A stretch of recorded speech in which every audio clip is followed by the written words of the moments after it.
So I needed about like 24 hours to kind of digest what Apple released, which was their new USB-C enabled Apple Pencil. And I finally have some thoughts on it. Yes, it's a little confusing, but I think there is a purpose to it overall. Let's get into it.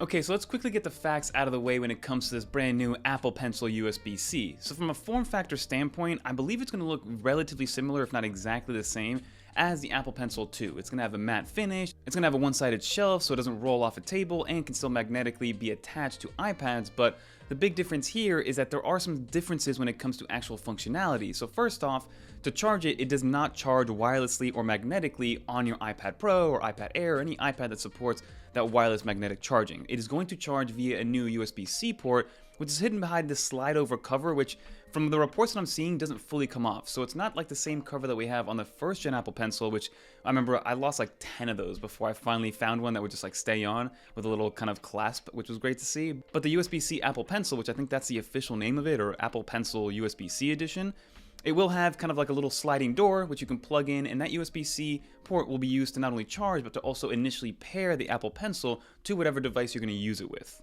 And then as I mentioned, it does have that nice shelf, so like I said, it doesn't roll off the table, but also it's going to allow for magnetic attachment. So not magnetic charging, but it will attach magnetically to all iPads that have that support. And that's now literally every single iPad in the lineup except for the iPad 9th generation. So the new 10th generation iPad will be able to magnetically attach this new Apple Pencil USB-C edition. Same goes for the iPad mini, obviously the iPad Pros, and the iPad Air. So basically any USB-C enabled iPad with the new form factor will be able to magnetically attach this new Apple Pencil. But now when it comes to the actual features and functionality, it's weird how Apple placed this device, because yes, it is now officially the cheapest Apple Pencil you can buy from Apple. At $79 retail, it sits right below the first gen Apple Pencil, which surprisingly is still up for sale that you can buy brand new for $99, and then the Apple Pencil Gen 2, so the second generation Apple Pencil, is still $129, even though it is a 5-year-old device. But some of the features that are included in here are the pixel perfect precision, so write, sketch, and draw with accurate precision, which is something that we've grown to actually love and adore by these Apple Pencils.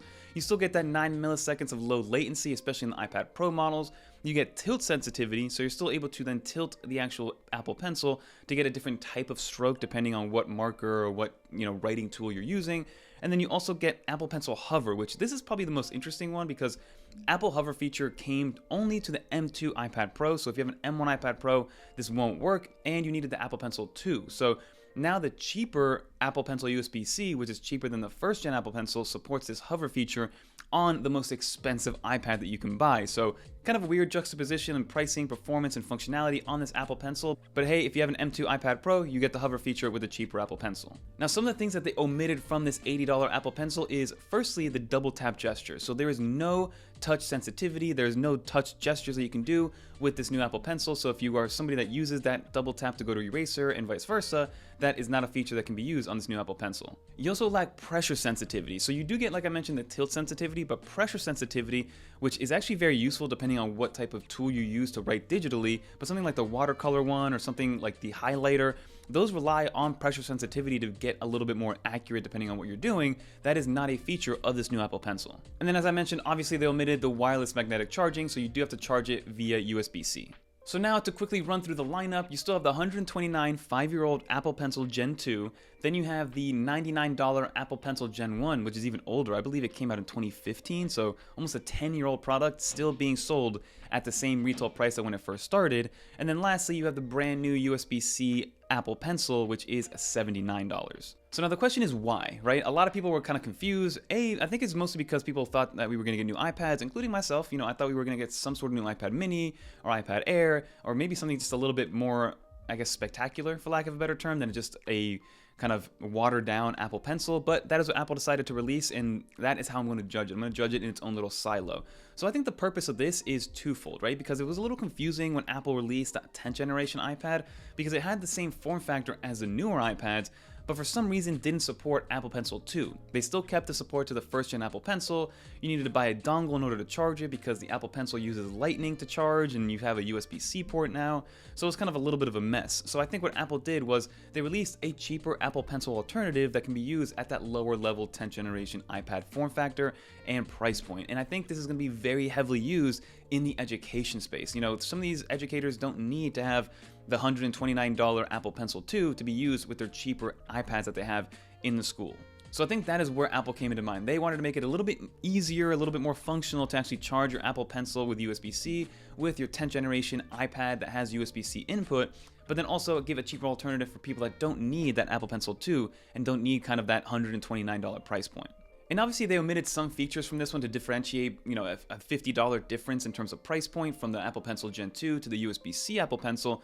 Obviously they got rid of the wireless charging, so that's kind of something that they saved money on, but then that pressure sensitivity probably requires some sort of technology in the Apple Pencil 2 that they just didn't want to put in this.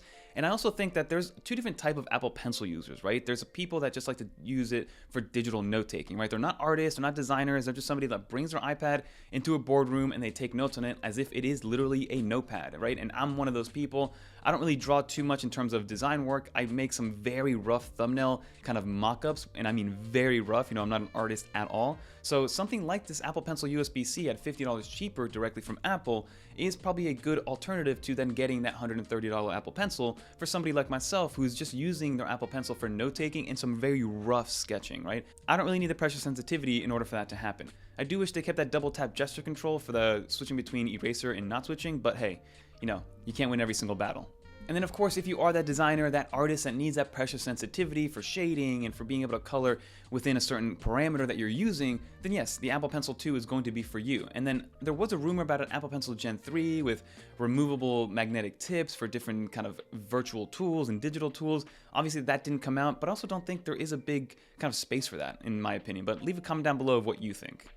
And then lastly, I think where the confusion starts to come into play is if, hey, I'm going out and I'm buying the 10th generation iPad, I think it's around $450 for the entry-level one. The actual Apple Pencil Gen 1 is a better actual functioning pencil when it comes to pressure sensitivity and things like that for digital artists on that 10th generation iPad, but the charging solution is very, very tedious. It's very broken. Like I said earlier, it's a lightning adapter that you need for a USB-C cable, and that alone also costs another $10, so you're spending $100 on the pencil and another $10 on the adapter, and it's just a confusing situation. So I think Apple was just like, you know what, screw it, let's just make an Apple Pencil that works a little bit better functionally with a USB-C port that doesn't give you the pressure sensitivity and things like that. So it does get a little confusing in terms of who you are and what you want with that 10th generation iPad, but again, basically, in my opinion, is if you're using it as a digital notepad, go with a cheaper Apple Pencil, no matter what iPad you're using, honestly, at this point, because charging it via USB-C won't be that hard. Yes, the magnetic attachment is great, and you never have to worry about your Apple Pencil 2 dying on you because it's always constantly on the iPad. But again, for $50 cheaper, I'm sure that plugging it in for 5 minutes will give you like a month's worth of time. And that's another thing. We don't know what the charge capacity is. We don't know what the size of the battery is. We don't know how long it's going to last on a single charge quite yet. All things that we're going to test out, so definitely stay subscribed with this new Apple Pencil to get some updates from us. But now that begs the question, should I just get a third-party Apple Pencil alternative because you get the same, if not more, functionality for less money? Now, I'm a big proponent in these new Apple Pencil alternatives. I usually test about 1 or 2 a month. I think I have like 15 that I've tested over the years, and for $40, you get a very robust feature set, right? The only thing that I've seen from some of these pencils is that they're missing that double tap gesture as well, but some of these pencils like the EIP Pro that I've used for a while or the Penoval A4 Pro, they charge magnetically. They pair magnetically and wirelessly. They have tilt sensitivity and pressure sensitivity and, palm rejection, and maybe they don't have that same latency of the 9 milliseconds, but the latency is not bad at all. Maybe if you're a precision artist, yes, get the $130 Apple Pencil, but if you're somebody that just wants to note take, then maybe a $30 or $40 Apple Pencil alternative could be the way to go, and I'll link some of those down below.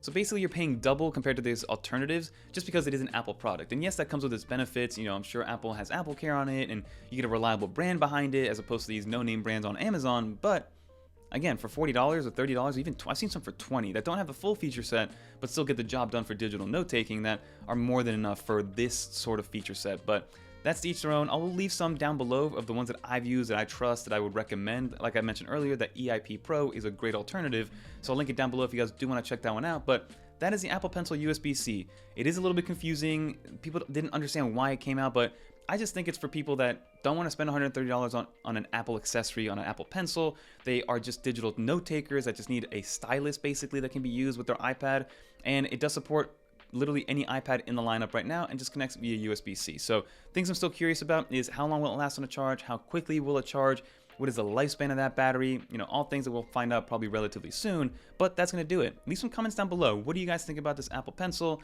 Is it something that's in your kind of vision? Do you want it with your iPad? What iPad do you have that would make you want to get this Apple Pencil versus the other offerings that Apple has? And I do think Apple will soon discontinue that Apple Pencil Gen 1, probably in another year or so, but that's my 2 cents. If you made it to the very end, leave a little dolphin in the comments down below. I was just as confused as everybody else when it first came out, but I do see the reasoning behind this. Apple, as a very well and reputable brand, well-known brand, to release an $80 Apple Pencil, which is $50 cheaper to most people, is a great kind of value add for people. But again, there's stuff even cheaper out there that get more of the job done. But that's going to do it. If you guys want to watch some more iOS, iPadOS, or macOS videos, click on one of these right here. And until next time, I'm Fernando. I'm out of here, everybody. Peace.